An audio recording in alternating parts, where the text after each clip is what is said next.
Well, I'm so excited to share the word with you this morning. Pastor James, he was invited to do a big conference in the state of Maine this weekend, and so that was awesome. They've had an incredible time, and then it ended late last night, and they drove throughout the night to go to Connecticut, and so this morning he is ministering at the churches up there. So I get the wonderful privilege of being with you guys. He comes home later today, so we're excited about that, and he definitely said to send his love. He misses you all. He's praying for you, and of course his heart is right here with you. So he'll be here next week. And today, you get me. So, yeah, amen. So this month, we've been talking about miracles. Our theme for the month of September has been miracles. And I love miracles, as most of us do. And here at EHC, we are miracle people. We are absolutely miracle people.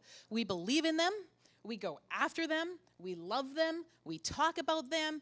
And we expect them. You got to expect these things, right? Like, the Lord put it out there, not for us to just hope that it happens. We need to expect this. This is part of the package that we signed up for. We expect them. Actually, the other day, somebody in the congregation here, they came up to me, and they were telling me about how the devil was messing with one of their grandbabies. You don't mess with the grandbabies. You don't mess with the grandbabies. And the next thing out of their mouth was, but we're believing for a miracle. Will you believe with us? Of course. You know what I loved about that? It wasn't, here's the doctor's report. Here's all the terrible things that are going on. Here's what they're saying. It was like, hey, devil's attacking my grandbaby. They're saying they're not going to make it. Let's believe for a miracle. Amen. Let's believe for a miracle. And I just love that, because that's exactly where we need to be, expecting miracles no matter what the report is. No matter what the report is. I just love that. And you know, so many times in Christianity, we love how we serve a big God. And he is very big. He is very big. I mean, he does big things. Big things. He parts the sea. He raises people from the dead. He sends manna from heaven. I mean, when you're hungry and something's coming out of the sky, like, this is impressive stuff, right? This is impressive. You know, he created the world. He's big. He heals the deaf. This is incredible stuff. But then, so many times, when people step into Christianity, they get disillusioned that they're daily going to have these sun-stopping moments with God. He stopped the sun. Do you know that? There was one time in history, he stopped the sun. These sun-stopping moments, and maybe they miss that actually daily he's doing miracles. We love the big, but life with God is often in the daily miracles he performs. Daily. The way he leads you, the way he guides you, the way he blesses you, the way he rebukes you, the way he fills you, the way he comforts you. God is the God of big things. He is. And he loves to do them. You're going to see him. He does them. He's your healer. He's for sure your provider. He is your way out. He is your salvation. He's your protector. He is these things. This is him. But the miracles of God aren't just the big things. They're the daily things. They're open doors in your daily life. Oh, this one sometimes hurts. They're shut doors. Shut doors are just as important as open doors. They're getting a sale on something you need when you don't have a lot of money in the bank. But just what you happen to need that day is right there on clearance. Love that. I love that. Sometimes, you know, Pastor James, he'll pull me up to a store. He'll be like, what are you getting? I'm like, just seeing if the Lord has anything for me in there. Just seeing. But they're your friend calling and giving you an encouraging word right at that moment that you need it. God knows. And he sends these things. They're daily. You know, if I were to pick like a mantra, a slogan, a hashtag, before there was hashtags of the ministry here at Engaging Heaven Church, it would absolutely be Luke 1, verse 37. Nothing is impossible with God. We genuinely believe it. And the word nothing, we might as well just emphasize that to the max. Nothing is impossible with God. That's the scripture. We just want to ride with that. Nothing is impossible with him. Actually, there was a time, all of our product, we had t-shirts, sweatshirts, hats, dog coats. I mean, whatever it was, we had it. Nothing is impossible with God. Because if you could wear it, the thought was if you could wear it all day, maybe you'll believe it. Nothing is impossible with him. I don't care what your situation is. I don't care what your kid's situation. Nothing is impossible with God. Nothing. And today, I just want to take a little look at a woman in the Bible. And she really touched my heart, our hearts. She touched the ladies' hearts is what I'm going to say, at our ladies' Bible study that we did this spring. So many of us, men included, just because it's a lady in the Bible, I promise you're going to be able to identify with her position that she had parts in her life. And today we're going to look at Ruth. Ruth was an incredible woman. And I just want to lay some framework here, because sometimes we talk about scriptures, and it's like we'll say a scripture, and maybe you don't understand totally what's happening, but I really want to give you an idea of what's going on here so we can get this in our heart. We can get this word written in our heart so that when these things come up in our daily lives, it's right there. We're ready for it. We are ready. And so the events of Ruth is a fascinating time. It took place during very dark days. When I mean dark days, I mean dark days. This was a bad time in history, in the history of the world. It was a bad time. It was full of suffering, and the suffering was brought on because the Israelites, they chose to turn away from God and seek, they were basically immoral, very immoral. And they turned away. The Israelites are God's people. They turned away from his ways, and let's be honest, folks, it's always a bad decision to turn away from God's ways. So because of that, they were judged. Time of Judges, all of that in there, they were judged. And part of that include famine and war. Okay, can we just talk about famine and war? If you ever stop and you're reading the Bible and you stop and it's like famine and war. Okay, famine is bad. War is bad. A lot comes along with war, right? A lot. Thank God we're not in a war-torn country. But a lot comes along. You combine them and it's just, this is not a good time. Famine and war. But I will tell you, there's a whole lot of benefits for God's people even amongst this. Even amongst famine and war. God's not going to be mocked, though, and think, you're going to turn away from his ways and you're going to sit there living in his blessing and presence. That's not how this thing works. He's very serious about his word, and everything has a timeline. So, the book of Ruth, one of the very shortest books in the entire Bible, it starts off with famine. So we're not starting off with like milk and honey. Like this isn't like raw. We're starting off in like famine. Yeah, it's dark, it's rough. This is a rough time. And it starts out with a couple, man and woman, they're married. Naomi and Elimelech. What a name, right? But that's his name, her husband, Naomi's husband. And they're actually a Judahite couple, which just means that they're from the tribe of Judah. So they're married, they're from the tribe of Judah, and they move from Bethlehem to an area called Moab, which was a foreign territory for them. Foreign.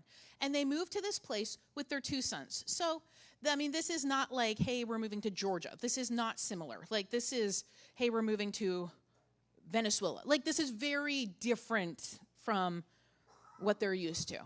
So they move from their homeland, and the unthinkable happens for Naomi. Her husband dies. So remember, this is war and famine. Now they move to a foreign place, and this isn't like moving nowadays. If you we're somewhere super far from here, Australia. Australia is a very difficult place to get to from here. There's no quick way to do it, but a lot quicker to get there now than it would have been in the time of Ruth, right? And so when it's saying like they moved to a foreign place, this isn't call your friends on FaceTime. This isn't take the airplane. This isn't have someone else haul your luggage around. Moving around back then was a lot different than it is now. So just imagine this. Now she has her two sons. She's moved to a foreign land that's in famine and war, and her husband dies. This is bleak. Like this is not good. Think about it. We get upset if someone, cuts us off in traffic. Her day is going a lot worse, right? A lot worse. And her two boys, they end up marrying Moabite women. One of her sons marries a lady named Orpah, kind of like Oprah, but not. Orpah, like we're Greek.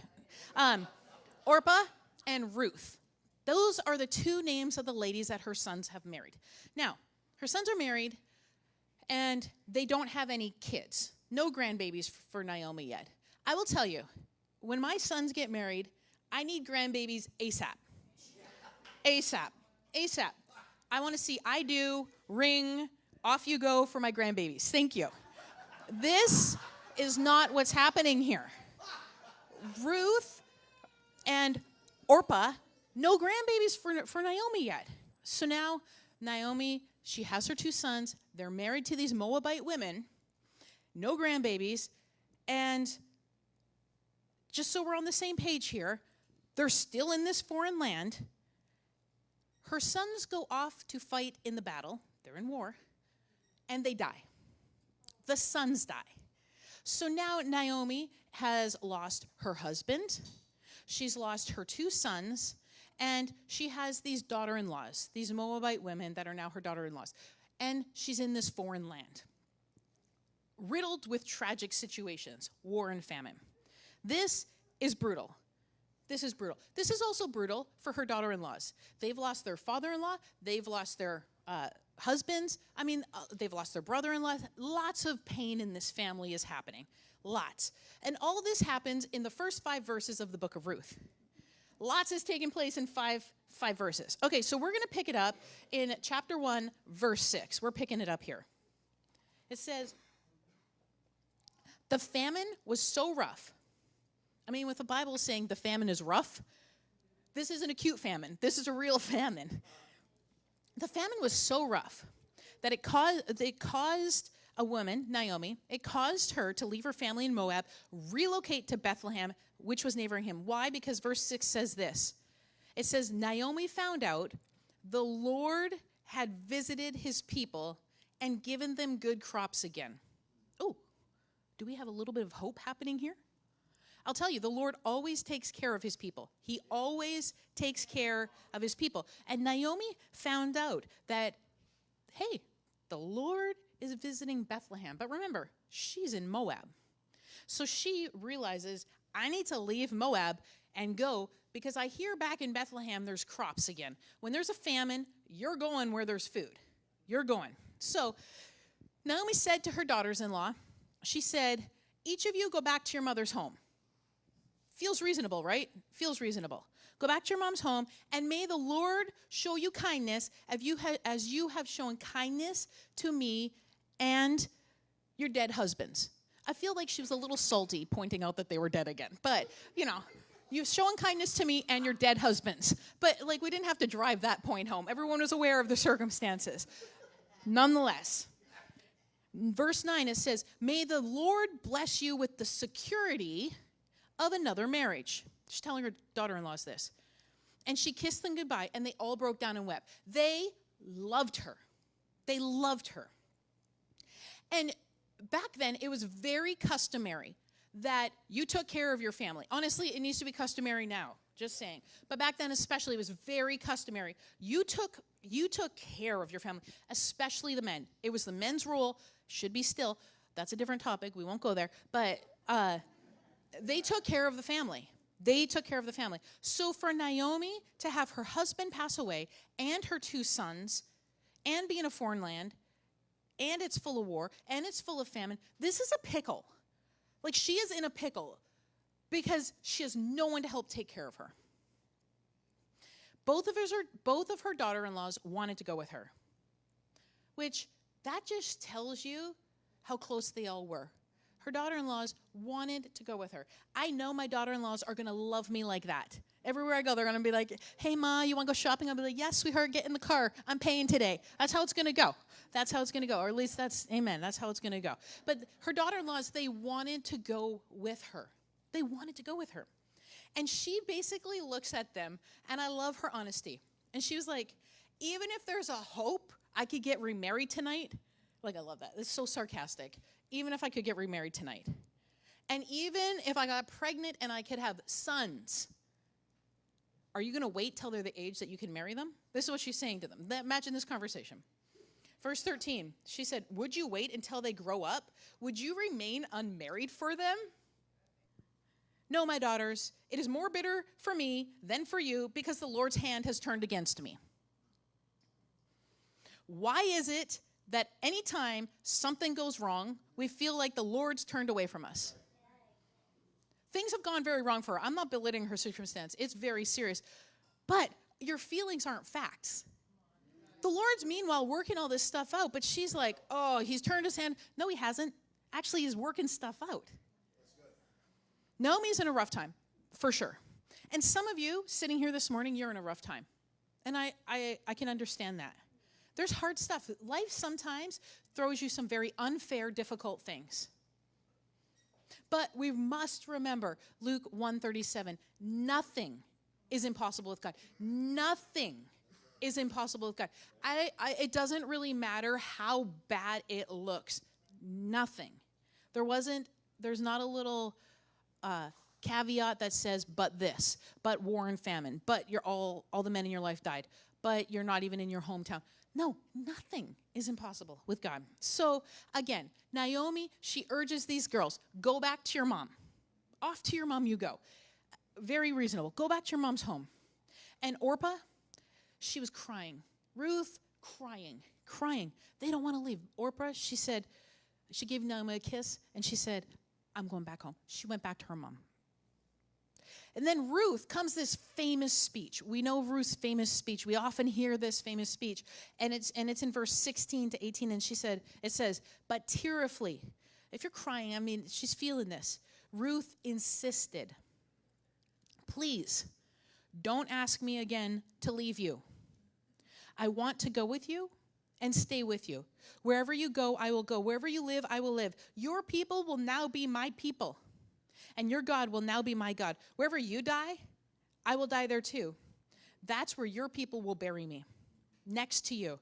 Nothing but death itself will separate me from you. So help me, God. And the Bible says, Naomi realized Ruth was coming. Do you think? And then it says, so she didn't say anything more. It got through. You know, it was funny. When the Lord called us to come to Florida, we were telling various leaders, and when it was time to tell Pastor Chad and Lauren what exactly was going on, I'm not even sure we were halfway through the story of how the Lord's leading, and Pastor Chad said, great, we're coming to Florida. There was no discussion with Lauren, who was sitting right there. There was no discussion. And we hadn't even finished the well-presented speech we had ready to give. He said, great, we're coming to Florida. And Pastor James was like, no, I mean, Pastor Chad was very involved in the churches up there, very well integrated into the culture and ministry up there.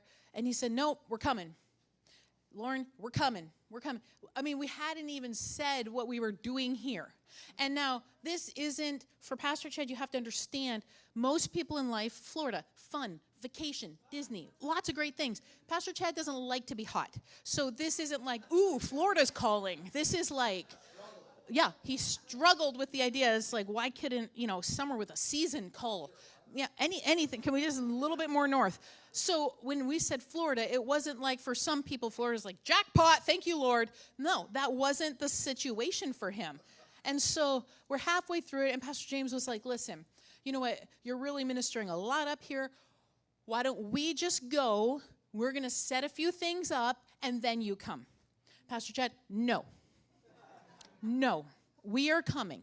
He said, the cloud's moving. God is with you. I'm coming.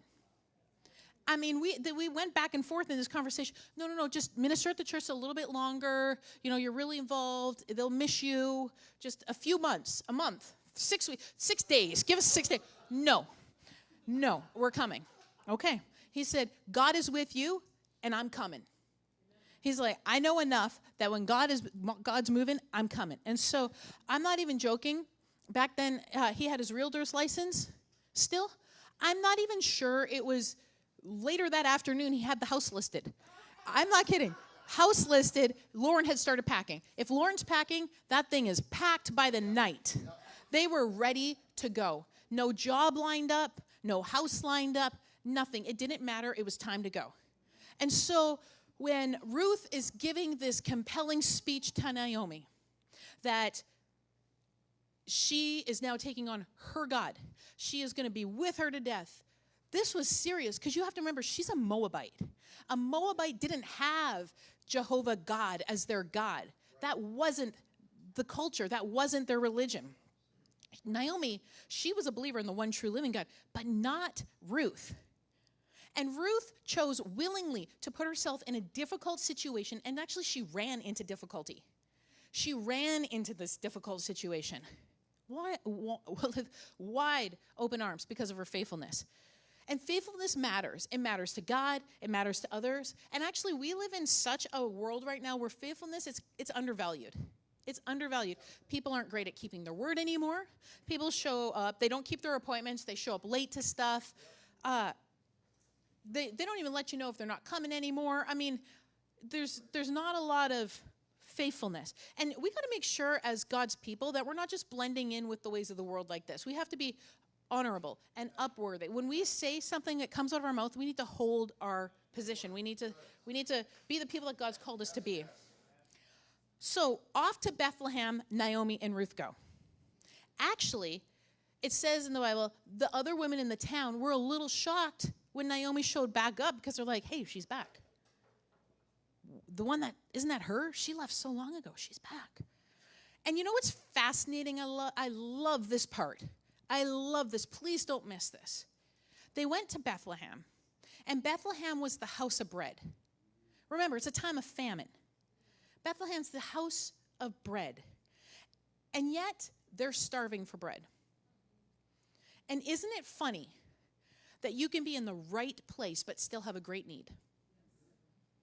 You can be in the right place but still have a great need. You can be in the right place but still have a great need. So many times people try to move themselves into a new season, but they're in the right place. But they don't think they're in the right place because the need is too great still. So they arrived into the town as the barley festival was happening. And there was a field owned by a very wealthy man named Boaz. These names are unbelievable. Unbelievable. Only passed on probably for heritage. I cannot understand why we're doing this. Anyway, actually, Boaz wasn't just rich. The Bible says he was the richest in the entire land. So it's a very, very wealthy man. And actually, Boaz was related to Naomi's late husband, Elimelech. They were in the same family. So in order to provide food, remember, they just came from a famine. In order to provide food, Ruth says to Naomi, can I go pick up the leftover grain in the fields? And Naomi says, go ahead. And she ends up gleaning in Boaz's field. And gleaning is a fancy way of saying she collected barley from his field. Gleaning, as you know, the poor, if you're poor, the poor people out there, like in the world, are very dear to the Lord's heart. He cares about the poor people. And back then, there was laws surrounding the poor and surrounding feeding the poor. So there was a law that everybody that had a successful crop, if you had a successful crop, a successful field, you had to leave the corners of your crop for the poor people to come and glean from. It's beautiful. You weren't allowed to have your workers harvest the corners of your field because that was reserved for the poor.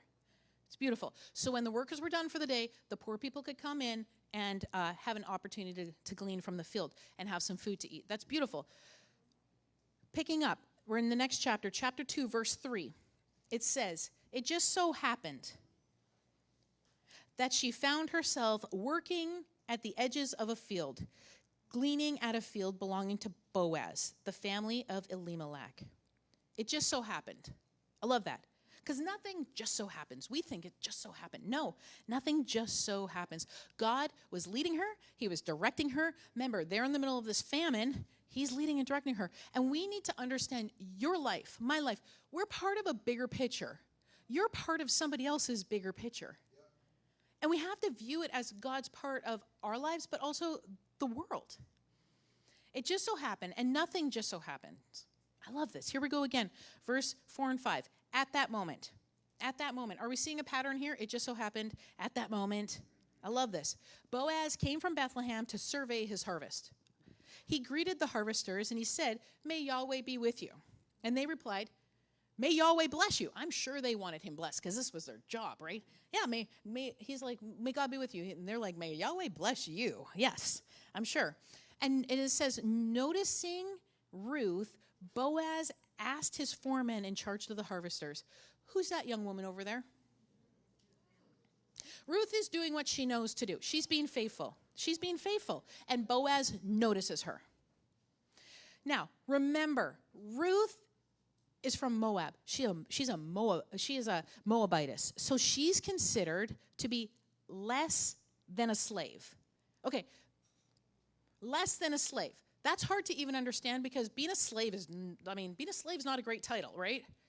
Being less than a slave, this is like you are the scum of the earth. And that's really what the people from Moab were known as, is they were just less than a slave. That was well known. And yet she found favor with a wealthy single man from the tribe of Judah. There's hope, ladies. Just saying. I'm just saying. Nothing is impossible.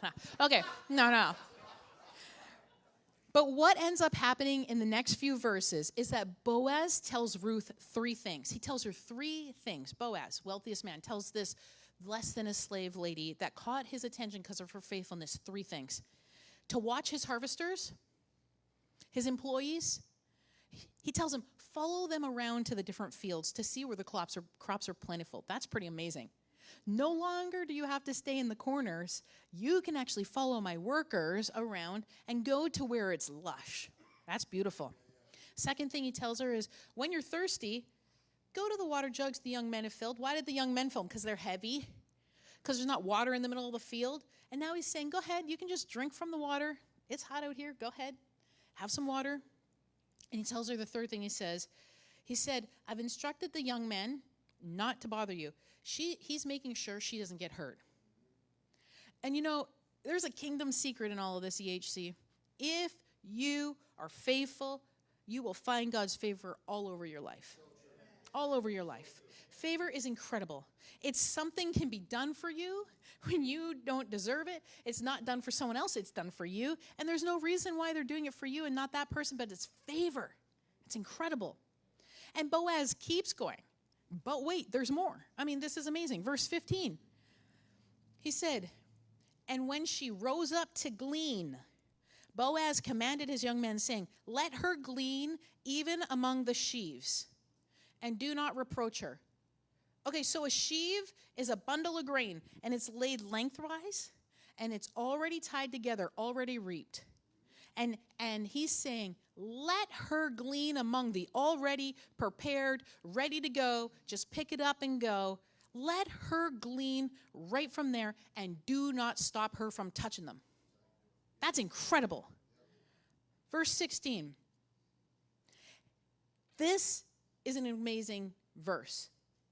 It says, pull out from the bundles some handful of grain and drop them on purpose for her to gather, and don't bother her. So Boaz is having these perfectly ready, already harvested, perfectly dropped, ready to go sheaves laid out on purpose for her. Not only is he making special arrangements for her to go into parts of the field, he's letting her pick up the bundles that he wanted left for her around the field, left for her on purpose. And this is why I presented initially that many people come into Christianity and they want these mind-blowing miracles of God, and they will get them. You will get them. But God can, and he does perform sheaves for you every day. Sheaves in your life. Sheaves in your life. Sheaves in the field of your life that he has perfectly put there on purpose for you to glean from daily. And God, he's encouraging us. He's encouraging us through each other. He's encouraging us through signs. He's encouraging us through provision. And I'm concerned that we're not paying enough attention to the sheaves he's let out in our life. I'm concerned about it.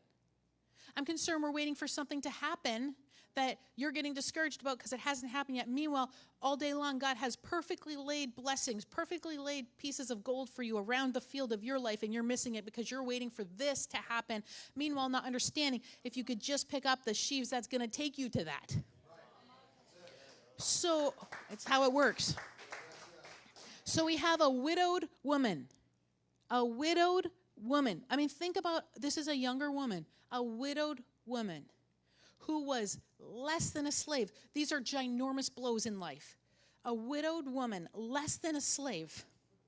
A Moabite in a different land now. And because of her faithfulness, from that faithfulness, she ends up marrying Boaz. And when she does, that puts her in the lineage of Jesus. This is unbelievable stuff. Unbelievable stuff, just because of her faithfulness. But if you don't overlook the little things in your life, the little she's, before long, they stack up, and bam, you're having a lineage of Jesus moment. And for many of you, you know recently that Pastor James and I, we really had a modern day story of the sheaves stacking up in our life, and bam, a lineage of Jesus moment that we just got to experience. And for many of you, maybe you know, maybe you don't know, we had something pretty dramatic take place this year, January 25th. And it was a life-changing moment for us that I want to share with you, and I want to walk through this a little bit because I understand now looking at sheaves in your life is a little bit different for me. When I hear this story, I see it a little bit differently now. I understand it a little bit differently, and some of you that have walked with the Lord a little bit, you understand now why we have to look to our rod and staff to come for us. Why? Why the rod and the staff? Why does the Bible say his rod and the rod and staff, it comforts you? It's a stick. It's a stick. He's saying this stick comforts you. It's ridiculous. There's no comfort in a stick. Actually, a stick is very uncomfortable. But on this stick, what they used to do when God used to do something in their lives, they would make a mark. And it was like a journal almost of, look what God did on this day. Look what God did on this day. And they'd carry it around because when they would walk around, they could look at it. And so when days weren't going so well, they'd look at it and go, doesn't matter. It comforts me because look what he did then. He's going to do it again now. The rod and the staff, it comforts me. That's how it works. And I have a picture. I want to show our first picture. This is coming by faith. There it is. This is our church building that we had. It was our first church. It wasn't our first church building, but it was an incredible church that we had the privilege of pastoring. That's actually Pastor James and I and Isaac in front of that building. And now this building has an incredible testimony because this building, we got this by miracle because that's really how the Lord does it. I mean, it's just wild how we even received this building. I'm not going to share that part of it, but literally an angel came and told Pastor James that the Lord is opening up 1 week after a 100-year law, a 1-week law for our ministries to come into downtown New London. And so it was at a gas station. Someone just walked up to him and said, hey, just so you know, next week for 1 week, they're going to change a 100-year law. And we were the only nonprofit that came and said, yeah, we'd like to take advantage of that. And had that person never walked up to us randomly at the gas station, we'd never have known. So be careful when you're pumping gas, never know what's going to happen. But we ended up getting this building. Now, this building, as you know, up in New England, that was where the country really it started. A lot started up there. This site was used for the Great Awakening. If you don't know what the Great Awakening was, it was spiritual revival that took place in our country and really set the pace for all of Christianity across America. And this building was one of the first 30 church buildings in all of America. So this is pretty incredible. So we obtained the land that took place of the Great Awakening, and we love spiritual history, and so we're feeling pretty good about ourselves, right? And we got this incredible building, and then something pretty dramatic happened January 25th this year. We have a video I'm going to show you just really quickly here. Historic church suddenly collapsing in Connecticut. Emergency crews on the scene in New London, Connecticut. The roof of the First Congregational Church on Union Street caved in. The church collapsed in New London, Connecticut. Video captured the steeple toppling, the church's which appears to pastor go said into the rest of the church. One person was inside the church, church in downtown New London. London. Through the rubble to make sure no one is trapped. Built in 1850, this church hosted revival meetings from the First and Second Great Awakenings. George Whitefield preached here. Jonathan Edwards ministered here, along with a host of other spiritual leaders that built the foundation of America. The entire world watched the destruction as images and videos of the collapse filled social media feeds and news outlets around the world. Many people were saying that this is a sign of the decay of the American church, a collapse which there will be no repair. But we believe God is writing a different story. And what if he wants to use this collapse to showcase the rebuilding of the church in our day like never before? We invite you to be a part of this historic rebuilding process, as we believe God is not finished with this church in New London, Connecticut, and he is not finished with the church in America. Please donate today as we begin the rebuilding process.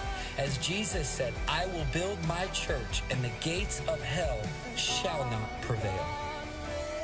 Yeah.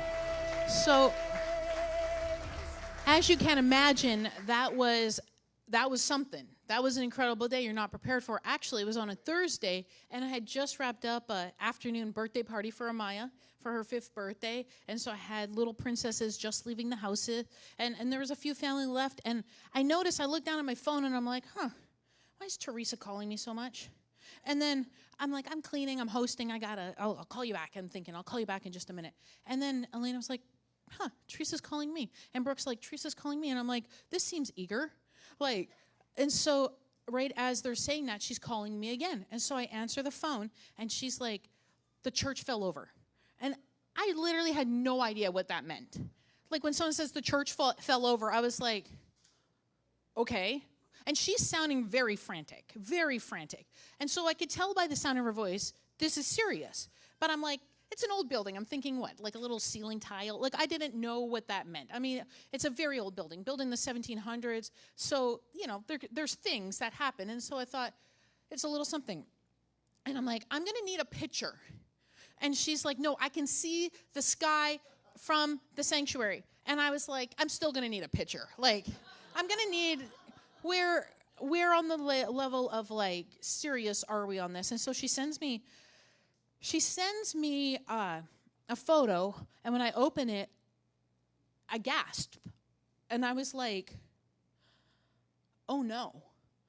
And my first thought was, this is a prophetic sign of Christianity in America. That was my very first thought, because this is one of the first 30 churches in all of America, and buildings just don't fall over. Hence, you don't really hear about church buildings falling over. And I thought, dear God, what are you saying? That was literally, and I started crying, because I thought, Lord, please, no. Not because of the building, but because of, if this is what's happening in Christianity, I thought, oh, Lord, this is the site of the Great Awakening. The Great Awakening is incredible. If you don't know about it, study the history of what the Lord did through it. I mean, it's incredible. And then, of course, after that came all the questions. Who's in the building? All of the things, as you might imagine, might come with something like this. That night, I mean, for weeks following months, we had so many media requests from across the entire country. And actually, Pastor James was on an airplane heading to Atlanta to preach at a men's conference when this is happening. So I was like, he doesn't know. And she's asking me, what should I do? I was like, you should call Pastor James. You really should that's your best bet, is to call him and find out what he thinks we should do. But, I mean, it was so serious. Alla, who comes part of our family here, they're beautiful refugees from the Ukraine. She calls us, and she's like, my friends are seeing our church in Connecticut on the news in the Ukraine. And it's bad when your church building is on the war-torn country of Ukraine, and you have not refugees, people that are living in their war-torn country calling to find out how we're doing here. I mean, so it was... it was bad. And for those that don't know what happens, even though that's private property, we own it, when something dramatic like that happens, the government is allowed to come in under emergency orders and take over. And what that basically means is that everything is now a premium bill because it's emergency orders, and how they do it is it's not our taxes that go towards these things. They take over, they make the decisions, and then they send you the bill. Okay, so that's how that works. And things get pretty crazy with what comes under emergency orders and what they think they need. And so actually, it's a little humorous to me. I like telling this part of the story because I find it entertaining. And so I have a picture I want to show you.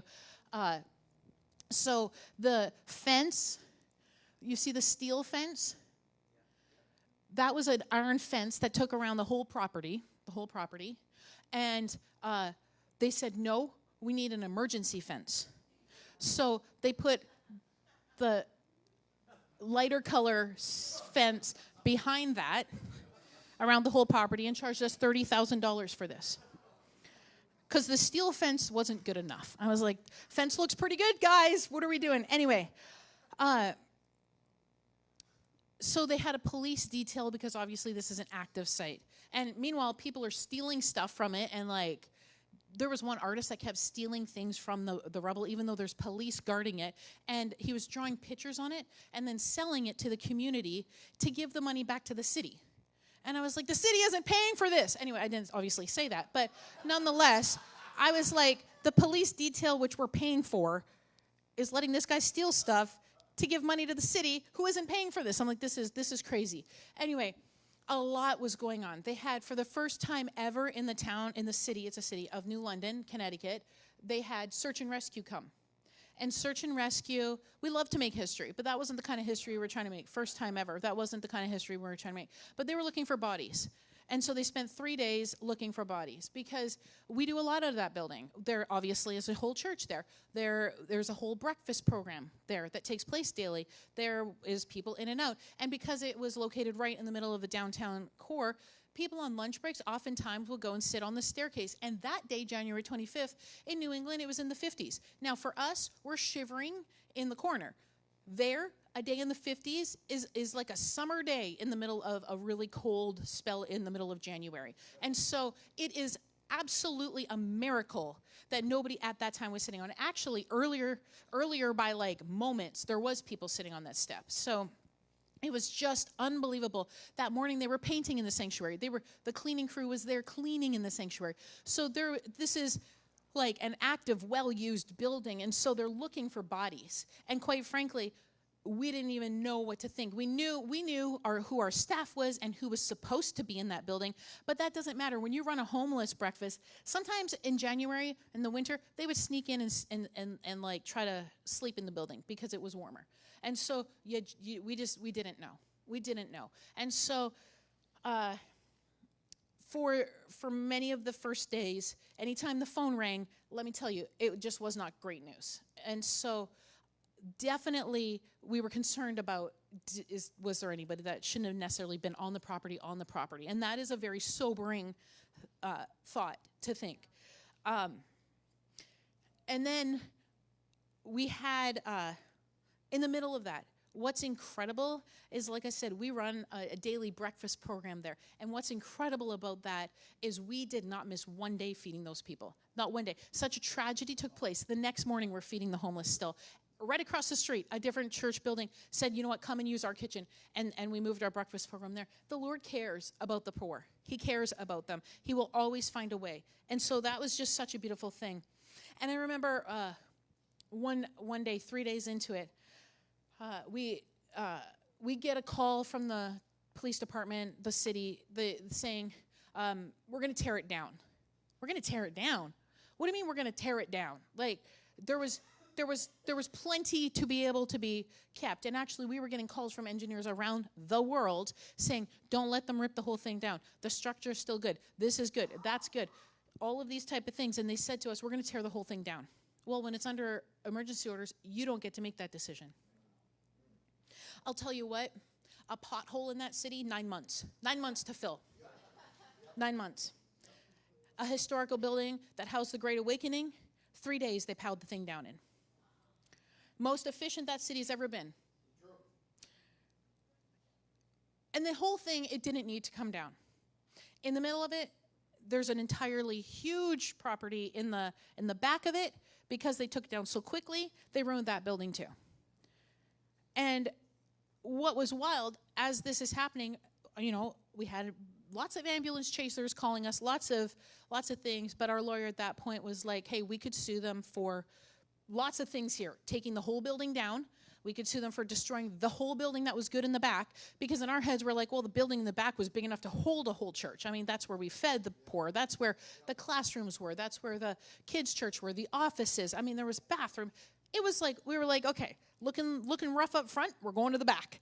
I mean, we had plans. And so when they ruined that building unnecessarily, and the lawyer says, listen, we can sue the city for taking down the whole building. They didn't need to do that. And then we can also sue them for the cost of destroying the back building, which is significant. These are large buildings, right? I'll tell you, when they called to say they're tearing it down, I'm not an emotional person, but I called one of my pastor friends that, and I'm like, they're going to tear it down. I mean, to me, it was history of Christianity in America, and they can just pow it down like that. And I'm like, oh my gosh, this is just brutal. And the crazy thing is, we had a structural report when we bought it saying the whole thing was structurally sound. So people are like, did you know? Do you think we knew? I mean, really? Yeah, we knew the building was going to fall over. No, of course we didn't know the building was going to fall over. We had a report from an independent company saying this building was strong structurally. Crazy.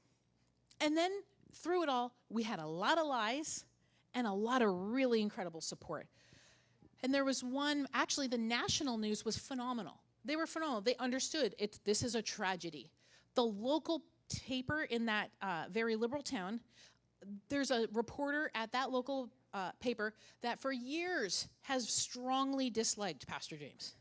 And so he took this as his moment to just go to town. So we had the city hating us. We had lies on Facebook. Oh my goodness, the basement warriors on their keypads were out.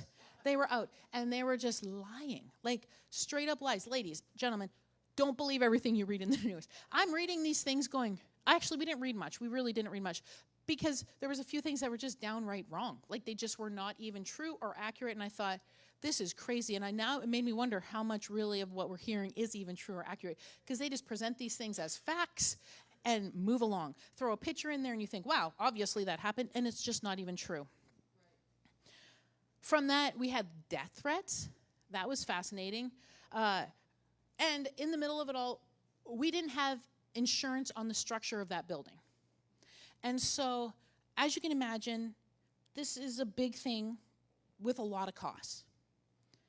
And so, now the city sued us for the cost of the emergency orders. And we still had a mortgage on the building, so those people came to sue us for that. And then there was other people suing us for damages that weren't even at the property. So that was interesting too. So a lot of people are suing us, and I mean, it was dark. This is really bad. There was no insurance. I mean, we had that video. We did a fundraiser. One person gave a significant gift, which was meaningful at that time. But it felt a little bit like a drop in the bucket for what was going on. We're putting a Band-Aid on an amputated leg. It was like, how bad of a Moabite are we here? Like, less than a slave, I understand Ruth's position. We were in a really bad spot. And a few days later, we went up to see it. And we have a picture where we had an opportunity. The fire department called Pastor James and said, you have 1 hour to come in the back building that they destroyed unnecessarily. And they said, you have 1 hour to come in and grab everything you can from that building. And so I was there, so I was like, praise God. I can grab a lot. You should see how efficient I am in an hour. And I know where all the good stuff is, so I'm like, we're going for it. It's hard to explain. Where I'm standing, there was a door you could open, double doors that led into the sanctuary. You would go that way, take a right, and then all the chairs were there. Actually, the same chairs you're sitting on. If you look in the picture, you see these same chairs. Why? Because this is our sister church. We took these chairs from this building, and honestly, I thought, man, I should have taken more. So, just saying. Thank you, Brooke. That was good. But I told the fire department they wouldn't let us up because there was a hallway that took you from that back building up to the sanctuary. And I said, I need to go up there. They said, you can't go up there. I said, I own the building. I can go up there. And they said, you can't go up there. I said, I'm going up there. And so I went up there because I'm like, I'm thinking, I'm paying your salary right now. I'm going up there. And so I didn't say that. That would have been wrong. But I sure thought it. I was like, I own the building. I'm going in there. I didn't go in there because I'm not stupid because, but the way that the building is set up, that part of it where I'm standing isn't part of the sanctuary. So the double doors, they were opened, and the most incredible sight, because oh man, for years I would walk in, and this was the altar we would, pray at. And they had just built this altar out a little bit even further, and such devastation. But really, to the left of this picture, it's a huge altar. And you can see in the background, can you see it on this picture? The piano in the background, not even touched. This whole entire altar That's the pulpit. You see the acrylic pulpit there? Not touched, not a scratch on it. Everything on this altar, totally not touched. And the Lord spoke to me that he always protects what you do at the altar. Always protects what you do at the altar. And so the altar in our lives needs to be remained untouched. What you promise the Lord, keep that pure. Keep that pure. I mean, I thought this is the most beautiful picture of all this devastation of what has happened, yet the altar is untouched. It's unbelievable. And, of course, as time, we cleaned that thing out. I'll tell you, this was a Monday. This happened. We got 1 hour on a Monday at like 1:30 or 2 p.m. They said, you can go in for 1 hour. We called all the members of the church and we said, we're going in. These people showed up. They made arrangements for their kids to get picked up differently from school. The whole church showed up. Everyone is grabbing. We grabbed everything. Everything we could possibly grab, we grabbed it. Not obviously in that part of the building, but the rest of the building, everything. As part of it, I was like, no, leave that. No, definitely leave that. But no, so it was amazing how the body just came together to make this happen.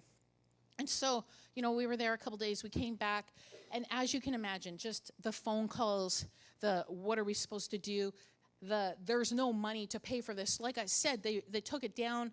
Our lawyer was like, absolutely, we could get all this back. But if you're suing people, you have to have the money to pay the lawyer to do that, right? And then they drag it on for years, and we didn't have that money. There's still an active church congregation that needs to meet somewhere on Sunday, so we're paying these rents and, all these kind of things. And it was hard. That is an understatement. It was a very dark moment of what now? Like, we did not know what the next phone call was going to be. And I remember I was in my bedroom, and I was like, Lord, are we going to lose it all? Because everyone was coming after us. And when your name is on the thing, guess what? They're coming out. I was like, Lord, am I even going to have a car to drive around next week? That's how serious it was getting. And I was like, are we going to lose everything? It's this is not feeling like a good end to the story here, Lord. But are we going to lose everything? And I remember I was in my bedroom, and a very somber moment happened for me. And I was praying, and the Lord, I was asking him that. I'm like, Lord, am I going to lose everything? And the Lord asked me, was it worth it? And it was so heavy. It was so heavy. Was it worth it? If you knew that this was going to happen, would you have done it all again? Would you have done it all again if you knew that this was where things were going to be? And I knew it was heavy. And I knew this was a question from heaven for me. And I stopped. And it was like a moment in time, and the room faded away. And I was like, Lord, if I knew I was going to be here, possibly literally with nothing, showing up at one of your houses like, hey, want to take me in? And all my kids and my husband. No, but if I knew that this was going to happen, if I knew the lies, the media reports, the ugly things people would say, the financial difficulty, would I have done it again? And I actually sat on my bed, and I laid down, and I thought, Lord, would I have done it? And I knew the right answer is to say is yes, of course I would have. But it was heavy, and I'm like, Lord, this is not exactly what I thought my life would look like. And I'm laying there, and I'm like, we got other churches, and are they going to come after all of that? Are they? And they could. And so I'm lying in the bed going, would I have done it again? And then I just started to see from the very start of ministry all these faces and the changed lives and the families and the miracles and the signs and the wonders. And I thought, dear Lord. And I was just bawling because of the lives that are changed and hell plundered and heaven populated. And I thought to myself, absolutely, Lord, I would do it again. And I answered with every depth of my soul that question. Yes, I would do it again, Lord, because I knew his ways. And we went to praying. And what we ended up doing is, again, there is no call your friend about how to see what you do when your church collapses and you don't have any money for it. And so what we did is in our house, and I don't like sharing this. I actually have never shared this because it's very personal to me. we have a picture, but not because I took it, because my husband is this way and shares everything. And so we took one whole wall of our house, and this is even just a part of it. And you know what? You got to remember the works of the Lord. And so what I did is I took the artwork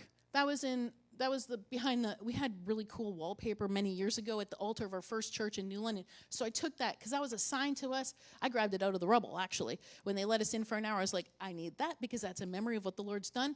The thing beside it is the key that opened those gorgeous front doors to that building, which actually just turned out to be like a Allen key or something like that. It was like, nice security, guys. Anyway, and then nothing is impossible, right? Dead center in the whole thing. And then the next picture was the very first building that we had in New London that looked directly at the beautiful church that you see in the next building. And I wrote out every scripture. The whole wall was covered. In my house, I mean, it was a little embarrassing if you came over for the first time. I looked a little bit like a psycho, but I didn't care. And I'd stand there and I would repeat these scriptures. I'm like, Lord, help. Like, this is bad. And we prayed. I mean, it was ugly. Like, you're not sleeping a lot because your phone's ringing all night. And I'm just like, we are declaring these scriptures. We'd stand in front of the wall and just speak them out loud. Speak them out loud. And so one morning, I'm at the house alone just declaring them, trying to stir myself up to get that faith, to believe that what he said he's going to do, he's going to do. And the Lord spoke to my spirit so deeply, and he said, there's a miracle in the mess. There's a miracle in the mess. And so, I mean, I knew at that point it was done. I came out of that moment and I called Pastor James. I said, there's a miracle in the mess. We're going to be okay. Meanwhile, he's like in the middle of it, you know. And it was crazy.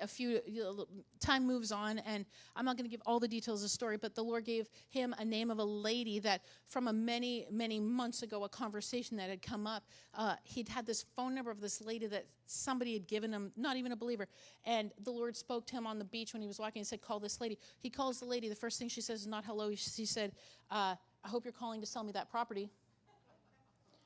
And interestingly enough, before that, we had a realtor from Hartford, the capital there, come through and say there's no value in that land because remember, everyone's suing us. We got to come up with money somehow. And they were like, there's no value. You should declare bankruptcy. We had people, friends calling saying declare bankruptcy. I'm like, I'm not bankrupt. I'm not declaring bankruptcy. And so when she answered, not a believer yet, when she answered and said, are you calling to sell me that property? We started to see a pathway. Hope started to come. Hope is a powerful thing, guys. When you can get a glimmer of hope, I mean, there was no hope. When you start to see a little moisture in your desert, whew. Then we were out west. Pastor James got another name. Called him up, not a believer. So now we got ourselves a bidding war on our rubble. And that thing went under contract. And that day we were like high-fiving each other because there was enough money to pay every single lawsuit off and have a little bit of money in the bank. Yeah. So we were like, this is incredible. This is absolutely incredible. And you know, through it all, lots of things happened. Lots of things happened. Anyway, the pastors at the church at that time had decided that, they'd been with us for 15 years. We love them dearly. They were so close to us. But they decided that they no longer wanted to pastor. And so now we have this church where it's seemingly like we're getting some momentum and hope. And then it was like the pastors quit. And we're like, oh, shoot. Like lots of hits, guys. Lots of hit. And some of you have felt like this in your life where you've had hit after hit after hit. And then it seems hopeful and you start to trust it. And then you get hurt and I'm telling you, it's not over until God says it's over. And so a few days later, we're driving along and we get a phone call. And one of our friends says, hey, my bank manager friend called me and said, the holy man, is he still around? Is he still looking for a building? Because I think I have a building for him in New London for $1. And he thought of Pastor James because over the years we had treated this lady that had called initially with such kindness, and he saw it and he said, I'm not believing what the papers are saying about you because I've seen you over the years and what you've done in this lady's life, and I want to offer him this church building for $1. And so We knew that the Lord was giving this back to us. And we knew that when God does something, it's exceedingly and abundantly. And now I have one other video, real quick one that I want to show you. And then we're going to wrap up. James and Debbie Levesque here in New London, Connecticut, the site of our former church, Engaging Heaven Church. January 25th, the world took notice of this spot as our church building came crumbling down. The roof of the First Congregational Church on Union. Through it all, God began to speak to us. He told us there's a miracle in the mess. Amidst all of this devastation, for centuries people have gathered to worship God at that altar, and it remained fully untouched. In the midst of the death threats, in the midst of the attacks, in the midst of everything, we knew that God was moving on our behalf. There's no manual when something like this happens. There's no, your church is falling over. There's no, what do you do when for days they're searching for bodies? We went to the Word. We went to our manual, and we stood on that. We did. And I'm here to tell you, God made a way. About 6 months after all of this happened, there was a major transition in place, and I got a call from a friend of mine, and she said a vice president of a bank wants you to call him for a potential building. We were kind of blown away. We were kind of shocked. I made the phone call, and he said, Pastor James, I'm sorry for what you've been through. I wanted to get a hold of you. How would you like a new building in New London for $1? And here we are announcing the acquisition of the Second Congregational Church. Out of the overflow of that church from the Great Awakening, they built the Second Congregational Church, and that is the building we just acquired. It is a new season, and we want to invite you to our first service. Our first service is Sunday, October 13th, as we officially acquire our new church building. I believe it's a sign for our church here. I believe it's a sign for New England. And I believe it's a sign in your life that we're entering the overflow. Amen. Come on, we're going to see you guys there October 13th as you rejoice with us. God is on the move. You can stick the picture up. There we are in front of it. That's the new building. I'm not sure why that video is blurry. It's actually not blurry. If you see it on social media, it's very good definition. But there it is. And this building, let me tell you what God did. Not only did he sell the rubble with money in the bank, then he gives us this building for $1 with no mortgage owed on it. It is bigger. It is in better condition. And it is such an incredible blessing. Yeah. Incredible. And I love this. Ready for this? One of the people that were suing us, that we paid out, suing us, that were trying to foreclose on our building, initial building that fell, just signed a contract to rent space from us at this new building. Yeah. You know, it's incredible because it says he will give you houses you didn't build. No, I'm sorry. He will give you houses you didn't build. Vineyards you didn't plant.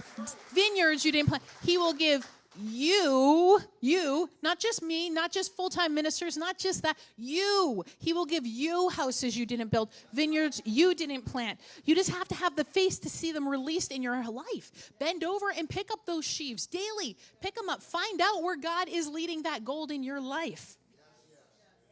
He took Ruth, less than a slave, a widow, totally displaced, and he literally placed her in the lineage of Jesus.